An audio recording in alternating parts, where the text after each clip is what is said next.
ত্রয়োদশ জাতীয় সংসদ নির্বাচন সামনে মাঠে নেমেছে বড় রাজনৈতিক দলগুলো। কিন্তু নির্বাচন শুরুর আগেই বিএনপির ভেতরে শুরু হয়েছে বড় ধরনের অস্থিরতা। শতাধিক আসনে দলীয় সিদ্ধান্ত অমান্য করে বিএনপির নেতাকর্মীরা স্বতন্ত্র প্রার্থী হিসেবে মনোনয়ন জমা দিয়েছেন।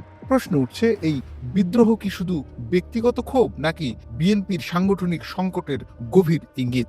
আজকের ভিডিওতে আমরা বিশ্লেষণ করব কেন বিদ্রোহী প্রার্থী, হাইকমান্ডের কঠোর অবস্থান কতটা কার্যকর, এবং সবচেয়ে বড় প্রশ্ন, এই বিদ্রোহ সামলাতে পারবে তো বিএনপি?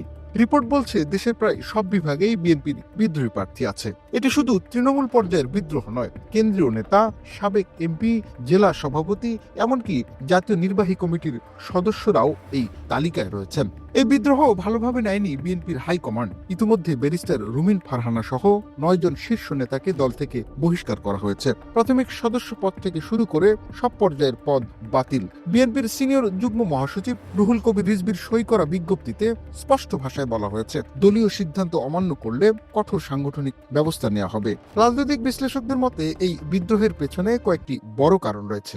1, দীর্ঘদিন ধরে আন্দোলন সংগ্রামে থাকা অনেক নেতার অভিযোগ মনোনয়ন বন্টনে তাদের মূল্যায়ন হয়নি। 2, কিছু আসনে জোট সমঝোতা বা কেন্দ্রীয় সিদ্ধান্ত স্থানীয় বাস্তবতার সঙ্গে সাংঘর্ষিক হয়েছে। 3, দীর্ঘ রাজনৈতিক সংকটের পর এই নির্বাচনকে অনেক নেতা শেষ সুযোগ হিসেবে দেখছেন। ফলে দলীয় সিদ্ধান্তের বাইরে গিয়েও নিজের অবস্থান নিশ্চিত করতে চাইছেন তারা। এই বাস্তবতায় প্রশ্ন উঠছে, এটা কি শুধুই শৃঙ্খলার সমস্যা নাকি নেতৃত্ব ও আস্থার সংকট? মনোনয়ন চূড়ান্তের আগেই বিএনপির ভারপ্রাপ্ত চেয়ারম্যান তারেক রহমান স্পষ্ট বার্তা দিয়েছিলেন, ধানের শীষের বিজয়ের জন্য সবাইকে ঐক্যবদ্ধ হতে হবে। দলীয় সিদ্ধান্ত অমান্য না করার ব্যাপারেও ছিল কড়া সতর্কতা। কিন্তু বাস্তবতা বলছে ভিন্ন কথা। তারেক রহমানের নির্দেশনার পরেও শতাধিক নেতা স্বতন্ত্র প্রার্থী হয়ে মাঠে নেমেছেন। এতে রাজনৈতিক মহলে প্রশ্ন উঠছে, হাইকমান্ডের নির্দেশ কি মাঠ পর্যায়ে কার্যকর হচ্ছে? বিদ্রোহী প্রার্থীরা থাকলে সবচেয়ে বড় ক্ষতি হয় ভোট ভাগ হয়ে যাওয়া।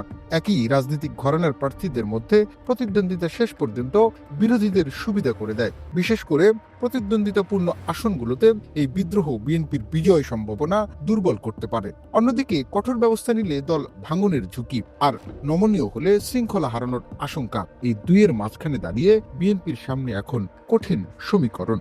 শতাধিক আসনে বিদ্রোহ বিএনপির জন্য নিঃসন্দেহে বড় রাজনৈতিক চ্যালেঞ্জ। এই সংকট সামলাতে পারলে দলটি নির্বাচনে ঐক্যবদ্ধ শক্তি হিসেবে দাঁড়াতে পারবে, আর ব্যর্থ হলে এই বিদ্রোহই হয়ে উঠতে পারে সবচেয়ে বড় দুর্বলতা। এখন দেখার বিষয়, কঠোরতা নাকি রাজনৈতিক সমঝোতা, কোন পথে হাঁটে বিএনপি।